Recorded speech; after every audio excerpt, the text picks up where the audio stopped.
देवाची करणी आणि नारळात पाणी अशी एक म्हण आपल्यापैकी बऱ्याच लोकांनी आत्तापर्यंत ऐकली असेल। म्हणजे निसर्ग किंवा देव काहीही करू शकतो असा काहीसा त्याचा अर्थ आहे। या निसर्गात सृष्टीत असे काही प्रकार घडतात ज्याचा आपण अर्थही लावू शकत नाही। असाच काहीसा प्रकार बुलढाणा जिल्ह्यात घडलाय। चक्क आईच्या पोटात बाळ आणि बाळाच्या पोटातही बाळ या घटनेनं बुलढाणा जिल्ह्यात खळबळ उडाली। नेमका प्रकार तरी काय आहे पाहूया या व्हिडिओच्या माध्यमातून। नमस्कार, मी रुशाली ठाकूर, आपण पाहताय आवाज लोकशाहीचा। 32 वर्षांची एक महिला 3 दिवसांपूर्वी सोनोग्राफी करण्यासाठी बुलढाणा जिल्हा सामान्य रुग्णालयात आली होती। त्यावेळी हा प्रकार पाहून डॉक्टर देखील अचंबित झाले। या महिलेला आधी 2 अपत्य असून ती तिसऱ्यांदा गर्भवती आहे। सोनोग्राफी करताना त्या महिलेच्या पोटातील बाळाच्या पोटात आणखी एक बाळ असल्याचे डॉक्टरांच्या लक्षात आलं।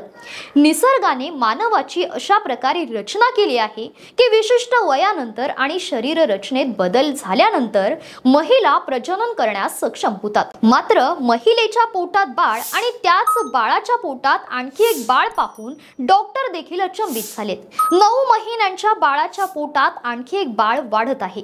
मेडिकल भाषेत अशा गर्भधारणेला फिटिस इन फिटू असं म्हणतात। अर्भकांमध्ये अर्भक असणं ही अशी एक घटना आहे। यात एका अर्भकाच्या पोटामध्ये दुसरं अर्भक वाढत असतं। साधारणतः 5 लाख गर्भवती महिलांमध्ये एखादीच्या बाबतीतच अशी एक केस आढळते।